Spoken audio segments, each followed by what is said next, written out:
सैफ अली खानच्या या घटनेनंतर संपूर्ण प्रशासन जागा झालंय. स्वतः पोलीस अधिकारी तुम्ही देखील या संदर्भात त्यांच्याशी बोललात, त्यांच्या कुटुंबियाशी बोललात. काय अपडेट आहे सध्या यामध्ये आणि या घटनेकडे तुम्ही कसं पाहता? खरं तर मला ही बातमी तुमच्याच सगळ्यांकडून आज सकाळी कळली आणि तुम्ही तुमच्या सगळ्यांमुळेच मला असं वाटतं मीडियाच्या मदतीने हे सगळं महाराष्ट्रात आणि देशात ही धक्कादायक बातमी घेतली. कारण एकच चिंताजनक गोष्ट अशी आहे ह्याच्यात की महाराष्ट्रात आणि भारतात क्राईम वाढतोय आणि क्राईम कधी वाढतो जेव्हा इकॉनॉमिक डिस्ट्रेस येतो तेव्हा क्राईम वाढतो. त्याच्यामुळे हा अतिशय गंभीर विषय आहे. मी सकाळी त्यांच्या सगळ्याच कुटुंबाशी आज सकाळी तुम्ही जेव्हा बातमी मला सांगितली त्याच्यानंतर मी त्यांच्या सगळ्याच कुटुंबाच्या लोकांशी बोलले. मी मुंबईच्या पोलीस कमिशनरशी बोलले.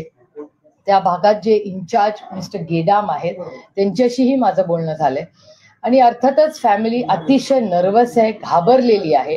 आणि साहजिक आहे की आपलं जेव्हा लहान बाळ एका खोलीत असतं त्या खोलीत एक असा व्यक्ती जो येतो त्याच्याकडे चाकू असेल किंवा म्हणजे कोणी असला ती व्यक्ती तर अर्थातच फॅमिली घाबरणं हे कुठल्याही आईला कुटुंबाला साहजिकच आहे. आणि त्यांचं म्हणणं आहे की त्यांच्या बिल्डिंगमध्ये ऑटोमेटेड गोष्टी आहेत, लॉक्स आहेत, खाली गार्ड असतो. पण काही म्हणजे साधारणपणे मुंबईमध्ये आम्ही खूप मोकळे जगायची आम्हाला सगळ्यांनाच सवय, म्हणून सगळ्यांकडे काय मोठी पोलीस यंत्रणा किंवा खूप मोठी सिक्युरिटी वगैरे असं काही नसतं. पण कदाचित खूप लवकर मी हे बोलते पण पोलिसांच्याकडून जास्त आपल्याला माहिती कळेल. कदाचित पाईप किंवा कुठून हा माणूस चढून आलाय ह्याच्यात अजून क्लॅरिटी येत नाहीये. पण पोलीस प्रशासन तिथे पोहोचलेलं आहे आणि अर्थातच कुठल्याही कुटुंबाची सुरक्षितता, मग ती बीडची घटना असेल, परभणीची असेल किंवा आता ही बांद्र्यामध्ये झालेली घटना असेल, या सगळ्या घटनांमधून किंवा बारामतीत मागच्याच आठवड्यात अनेक अटॅक झालेले आहेत, पुण्यामध्ये कोयता गँग झाले. त्यामुळे जनरल क्राईम वाढलेला हा राज्यात आणि देशात दिसतोय आणि हा डेटा सांगतोय, मी सांगत नाही. तुमचं कमिशनरांशी बोलणं झालं मुंबईत, तर त्यांचं काय म्हणणं आहे या संदर्भात? आरोपीला आतापर्यंत अटक झालेली नाही. पोलीस कमिशनर म्हणाले की त्यांनी या सगळ्याची नोंद घेतलेली आहे. सगळे पोलीस काल रात्रीही तिथे गेले होते आणि तिथे आजही मला वाटतं आताही आपण इथे बोलतोय पण तिथे कदाचित पोलीस हजर असतील आता आणि इन्क्वायरी सुरू केलेली असं त्यांनी मला सांगितलं. आणि कुटुंबाची सुरक्षितता याच्याबद्दल सरकारने फार सिरियसली हे घेतलेलं आहे. त्यांना सिक्युरिटी पुरवावी असं वाटतं? नाही, मी मागणी केलीच आहे. मी सरकारशीही बोललेली आहे की जसं परभणीचं कुटुंब आहे, बीडचं कुटुंब आहे, त्यांना जशी सिक्युरिटीची तातडीने आता गरज आहे आणि ती वाढवलीच पाहिजे तशीच ह्याही कुटुंबाला सुरक्षितता आणि त्यांच्या 2 मुलांना. कारण कुठल्याही तुम्ही इंस्टाग्राम अकाउंट बघा, कुठेही बघा, ती मुलं कुठेही गेली कधी कॅमेरावरच असतात. त्यामुळे अर्थातच त्यांची मुवमेंट, त्यांची सगळी त्या अशा या सगळ्या लोकांच्या मुलांवर इतका हा सोशल मीडिया किंवा असणारा ऍक्सेस टू कॅमेरा, तंत्रज्ञान, टेक्नॉलॉजी या सगळ्यामुळे इतका ऍक्सेस झालाय. तर यांच्या मुलांना त्याचा तर अर्थातच म्हणजे प्रॉब्लेम आहेच. पण शेवटी त्यांनाही वाटतं की आपली मुलं नॉर्मली बास्केटबॉल खेळावा, फुटबॉल खेळावा, शाळेत जावी, बाकीच्या मुलांसारखं मॅकडॉनल्ड्स, पिझ्झा हट, पावभाजी सगळं खावं आणि तसं नॉर्मल जगावं जे ते इतके दिवस जगत होते. पण काल संपूर्ण कुटुंब खूपच हादरून गेले, प्रचंड घाबरलेले सगळे. साहेबांनी देखील याबाबत नाराजी व्यक्त करताना सांगितलं की मुंबईत म्हणजे जवळच्या परिसरात एकाची हत्या होते आणि दुसऱ्या अशा पद्धतीने अटॅक देखील, म्हणजे अर्थात घरात घुसून सुरक्षेचा प्रश्न. मुख्यमंत्री जे गृहमंत्री आहेत त्यांच्याबद्दल देखील अस्वस्थ करणारीच गोष्ट आहे ना. खूप घटना गेल्या 2-3 महिन्यात झालेल्या आहेत. म्हणजे सलमान खानच्या त्यांच्या घरावर झालेली कृती असेल किंवा मग तो बांद्र्यात झालेला खून असेल, त्याच्यानंतर ते खूप लोक डिस्टर्ब होण्यासारखीच गोष्ट आहे ना. आणि मुंबईमध्ये मला आठवतं माझ्या लहानपणापासून 24 तास आम्ही फिरतो, महाराष्ट्रात फिरतो, मुंबईतच कशाला. मला कधीच भीती वाटत नाही. रात्री आम्ही दौरे करून 2 आणि 3 वाजता पहाटे येतो. घरी कुणाला काळजी पण नसते. त्यांना असं वाटतं की ठीक आहे महाराष्ट्रात फिरतायत, काही प्रॉब्लेम नाही. आता काळजी वाटायला लागली आहे लोकांना. म्हणजे ती कोयता गँगची जी केस तुमच्या सगळ्यांच्या चॅनलवर मी पाहिली, प्रचंड अस्वस्थ करणारी सगळ्याच गोष्टी. त्याचवेळी विरोधकांकडून आरोप देखील होते तो सैफ अली खान आहे आणि त्यामुळेच या सगळ्या गोष्टीत अशा पद्धतीने राजकारण होतंय. हा राजकारणाचा विषयच नाहीये. बीड मधली घटना, परभणीतली घटना आणि आत्ताची घटना हा राजकीय विषयच नाहीये. हा एक सामाजिक विषय, हा क्राईमचा विषय. याच्यात कसलं राजकारण आणि प्रत्येक गोष्टीत कशाला राजकारण आणायचं? त्याच्यामुळे माझं म्हणणं आहे की विरोधक म्हणून नाही, वास्तव आहे. तुम्ही विचार करा, एखाद्या घरामध्ये ज्या पद्धतीने त्या लहान बाळाच्या खोलीमध्ये एक व्यक्ती जातो, त्या वडिलांना तो अटॅक करतो, त्या गोष्टी सिनेमांमध्ये होतात. त्या आज तुमच्या माझ्या आयुष्यात व्हायला लागल्या. ते किती चिंताजनक आहे मला सांगा. ताई पंकजाताई मुंडे होत्या, त्यांनी बारामतीचं कौतुक केलेलं आहे, सगळंच शेती आणि सगळा इथला विकास. त्यांनी परळीचा उल्लेख केला, परळी मागास आहे किंवा दुष्काळग्रस्त आहे. तुमची काही चर्चा झाली, काही सल्ला दिलाय त्यांना तुम्ही परळीच्या एकूणच कायदा व्यवस्था? एक तर मी कोणाला सल्ले देतच नाही, कधीच आयुष्यात. By nature I am like that. आणि त्याच्यामुळे त्यांच्याशी अनेक गोष्टींवर चर्चा झाली. त्यांची बहीण माझ्यावर अनेक वर्ष संसदेत एकत्र आम्ही काम केलेलं आहे आणि त्या कुटुंबाचे, महाजन फॅमिली असेल, त्यांचे माझे पारिवारिक संबंध अनेक दशकांचे आहेत. त्यामुळे आता भेटल्यावर पार्लमेंटच्या काही गप्पा किंवा पॉलिसी लेवलच्या काही गप्पा, अशा अनेक विषयांवर चर्चा होत. राष्ट्रवादी आणि शिवसेना जे आमदार आहेत ते अपात्र प्रकरणी आज विधानभवनात 12 वाजता सुनावणी पार पडणार होती. नेमकं काय झालं आणि कसं बघताय? आमच्या दोन्ही बाजूंच्या वकील गेले होते. मला वाटतं त्यांनी वेळ मागितलेली आणखी, त्याच्यामुळे आता बघूया काय होतं. ऑर्डर आली नाही अजून. पुण्यामध्ये सिंहगड कॉलेजच्या परिसरात गोळीबार झालाय. 2 जण त्यामध्ये गंभीर जखमी झाले आज. आणि मग कसं बघताय सगळ्या घटनेकडे? सातत्यानं गुन्हेगारी वाढत आत्ता झालंय सिंहगड रोड. माय गॉड, आपले गुन्हेगारी पुण्यामध्ये म्हणजे गेले 6 महिन्यात पुण्यामध्ये गुन्हेगारी प्रचंड वाढलेली आहे. आणि हा डेटा तुमचा दाखवतो. म्हणजे आता सिंहगड कॉलेजच्या बाहेर जर असा गोळीबार झाला असेल तर किती धक्कादायक. आपल्या सगळ्यांचा रोजचा रस्ता आहे तो, आणि मुलं शिकतात तिकडे.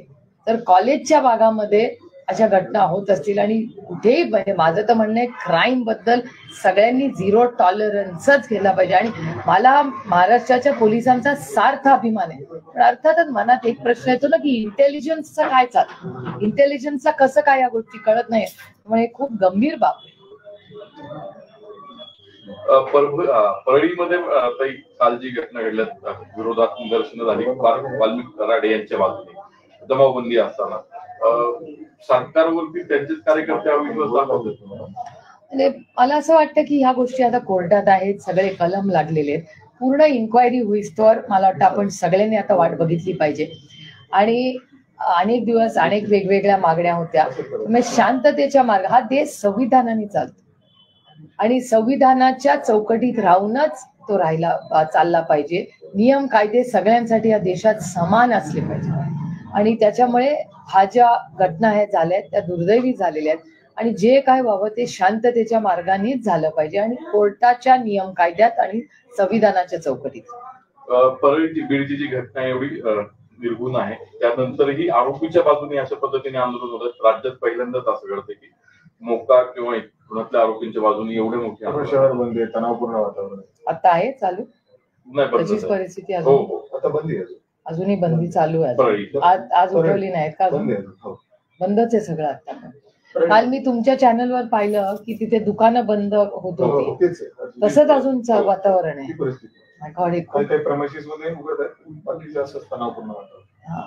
मला वाटतं हे सगळे राजकीय नेत्यांनाही मी विनंती करीन की त्या नागरिकांसाठी आपण सगळ्यांनीच एकत्र येऊन शांतता कशी तिथे येईल आणि नॉर्मलसी कशी येईल याच्यासाठी आपण सगळ्यांनी एकत्र काम केलं पाहिजे. कारण का मला क्राईम जो झाला तो विषय एका बाजूला, तो सरकार यंत्रणा सगळी चालेल, पण तिथे देशमुख कुटुंब आणि बाकीच्या सगळ्या नागरिकांच्या सुरक्षिततेबद्दल आपण सगळ्यांनी अतिशय संवेदनशील असलं पाहिजे.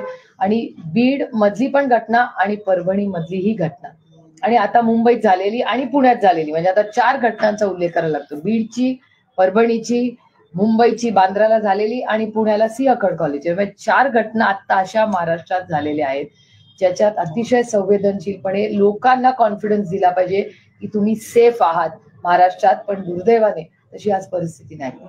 वाल्मिक कराडला मोका लागल्यानंतर त्याच्या कार्यकर्त्यांकडून कुठेतरी परळी बंद ठेवण्यात आली, जाळपोळ करण्यात आली. आणि यानंतर आता मनोज जांगणे पाटील म्हणतात की धनंजय मुंडे यांची ही टोळी आहे आणि कुठेतरी दंगल घडवण्याचा प्रयत्न करीत आहेत, असा आरोप त्यांच्याकडून करण्यात आला. मला असं वाटतं पोलीस यंत्रणा जी तिथे ऍक्टिव्ह आहे, अनेक बदल झालेले आहेत. तर होम मिनिस्ट्रीने याची तातडीने एक मीटिंग घ्यावी. आणि मी गेले अनेक दिवस सांगते की माननीय मुख्यमंत्र्यांनी एक ऑल पार्टी मीटिंग बोलवावी आणि सगळ्यांनी एकत्र मिळून महाराष्ट्रात शांतता कशी आणता येईल ह्याच्यासाठी तातडीने काम करणं गरजेचं आहे. मी आठवत असेल तुम्हाला की 2093 का 93 मध्ये बॉम्ब ब्लास्ट झाला होता शुक्रवारी, आणि सोमवारी महाराष्ट्रात एक मुंबईमध्ये नॉर्मल्सी आणली होती. तेव्हा आदरणीय पवार साहेब महाराष्ट्राचे मुख्यमंत्री होते. Overnight 48 hours. तर जर एवढा मोठा बॉम्ब ब्लास्ट झाल्यावर महाराष्ट्र आणि मुंबई ही नॉर्मल्सी मध्ये येऊ शकते 48 तासात, तर आपण सगळे मिळून का नाही परळीमध्ये जी परिस्थिती आहे, परभणीत आहे, मुंबईत आहे किंवा पुण्यात आहे, त्याच्यात नॉर्मल्सी का नाही आणू शकत? ह्याच्यासाठी प्रशासनाने पुढाकार घेतला पाहिजे. आणि आम्ही महाराष्ट्राच्या माननीय मुख्यमंत्र्यांना विनम्र विनंती करते की त्यांनी एक ऑल पार्टी मीटिंग बोलवावी आणि या दिशेने तातडीने महाराष्ट्राच्या हितासाठी काम करण्याची गरज आहे. कारण मला एकच ह्याच्यात लार्जर पिक्चर मध्ये काळजी वाटते की अशा घटना जेव्हा होतात तेव्हा एक तर इकॉनॉमी स्लो डाऊन झालेली आहे, इन्व्हेस्टमेंट देशातच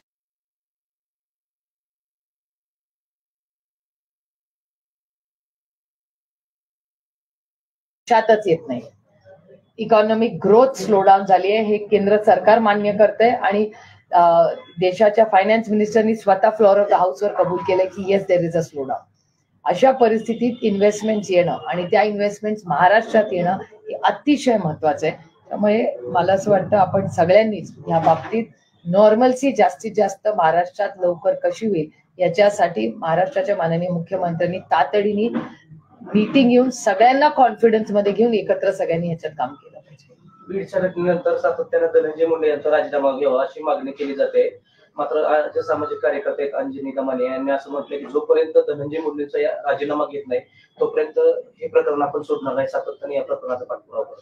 अनेक जणांच्या मागण्या आहेत. अंजली दमाने यांची आहे, सुरेश अण्णा धसांची मागणी मी तुमच्याच चॅनलवर पाहिलेली आहे. त्यानंतर सोळंकीजी जे अजित पवारांच्या पक्षात आहेत त्यांची पण मागणी तुमच्याच चॅनलवर मी पाहिले. अभिमन्यू पवार भारतीय जनता पक्षाचे त्यांनी पण तुमच्याच चॅनलवर मी बघितली मागणी. त्यामुळे या सगळ्यात त्यांनी सुरेश आपले बाप्पा सोळंकी बाप्पा असतील, बाप्पांनी मागितली, जितेंद्र आव्हाडांनी मागितलंय, किती संदीप क्षीरसागरांनी मागितलंय, बऱ्याच लोकांच्या भावना आहेत. पण या राजकीय नाही आहेत, त्या सगळ्यांच्या इमोशनल आहेत, कारण का सगळ्याच पक्षाचे लोक त्याच्यात आहेत. त्यामुळे ही गोष्ट ही सगळ्याच ऑल पार्टी, त्यामुळे पक्ष बाजूला ठेवून ही भावना सगळ्याच पक्षाच्या लोकांनी मांडली. त्यामुळे मला असं वाटतं संवेदनशीलपणे सरकारने हा निर्णय घ्या.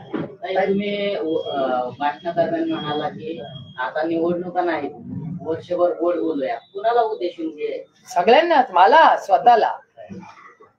मी सगळ्या गोष्टी स्वतःपासून सुरू करते. काय you to begin with yourself. त्याच्यामुळे आता कुठलंच इलेक्शन नाही, त्याच्यामुळे तिळगुळ घ्या आणि सगळे गोड बोल. त्यामुळे तुम्ही शेजारी बसता म्हणता मग अशी वहिनीच्या पहिल्यांदा तुम्ही शेजारी होता नाही, मध्ये कुठे होता, भेटल्या होत्या की मध्ये मला 2-3दा, त्या कॅमेरावर नसतील.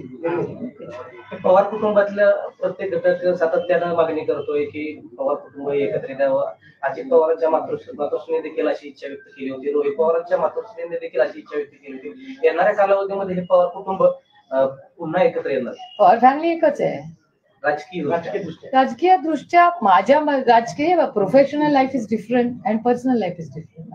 We are professionals. मी तरी स्वतःला प्रोफेशनल समजते आणि मी माझे इमोशन्स आणि माझी जबाबदारी आहे ह्याच्यात कधी गल्लत करत नाही.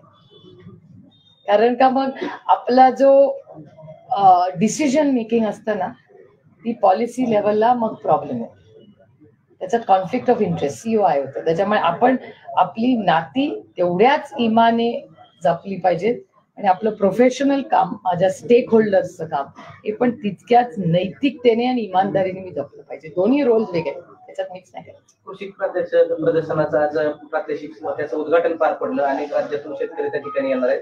राज्य सरकारच्या माध्यमातून देखील कृषी मंत्री असतील, उपमुख्यमंत्री अजित पवार त्या ठिकाणी भरपूर असं मदत करण्याचं त्यांनी आवाहन केलेलं आहे. कसं बघताय सगळ्या गोष्टींकडे आणि राज्यातल्या शेतकऱ्यांना नेमकं काय आवाहन कराल? कारण नाही, चांगलेच आहे. कृषक मध्ये लाखो शेतकरी देशातून येतात आणि हे वन टाइम ऍक्टिव्हिटी आहे. वर्षभर अनेक राज्यातून, म्हणजे तुम्हाला आठवत असेल की वसुंधरा राजे सिंधिया जेव्हा राजस्थानच्या तेव्हापासूनचे राजस्थानचे अनेक शेतकरी दरवर्षी इथे येतात, मध्य प्रदेशचे येतात, झारखंडचे येतात, ओडिसाचे येतात. कारण का हे सगळे तिथले खासदार, आमदार आणि अनेक मंत्री ह्यांच्याचकडून आम्हाला फोन येतो की अरे आम्हाला यायचंय, नियोजन होतं. आणि आता ते खूप प्रोफेशनल लेवलला होतं. डायरेक्ट कॉन्टॅक्ट करून जे देशातल्या जवळपास सगळ्या राज्याचे लोक आपल्या कृषि विज्ञान केंद्रात येतात. थँक्यू. ओके. हिंदी में जानना चाहेंगे, सैफ अली खान के घर पर हमला हुआ है, वो गंभीर रूप से घायल हुए। आपसे आपकी सुबह उनसे बात हुई है, उनकी फैमिली से क्या ये कहेंगे? बहुत चिंताजनक जो अटैक हुआ है, उनके घर पे जो हमला हुआ है, उनका बच्चा वहाँ उस रूम में सोया हुआ था, तो ये बहुत फैमिली तो घबराई हुई है। और सैफ अली खान जी ने खुद को डिफेंड, अपने बच्चे को डिफेंड करने के लिए उन्होंने जो किया, उसके ऊपर उनको बहुत स्टिचेस भी आए, वो अस्पताल में अभी है, लेकिन he is in good health. और ऑफिशियल स्टेटमेंट उनकी फैमिली से भी उनके हेल्थ के बारे में आज आपकी कमिश्नर से भी बात हुई क्या? मैंने मुंबई के कमिश्नर से भी बात की, वहाँ के लोकल पुलिस से भी बात की, और उन्होंने कहा है कि मुझे कि कल जब इंसिडेंस हुआ उसके बाद से वहाँ पुलिस पूरी लगी हुई है मुंबई की, और जो इसमें गलत अगर किया हो, जिसने अटैक किया हो, उसको जल्द से जल्द पकड़ा जाएगा, और उस फैमिली की सिक्योरिटी की जिम्मेदारी ये मुंबई पुलिस ले।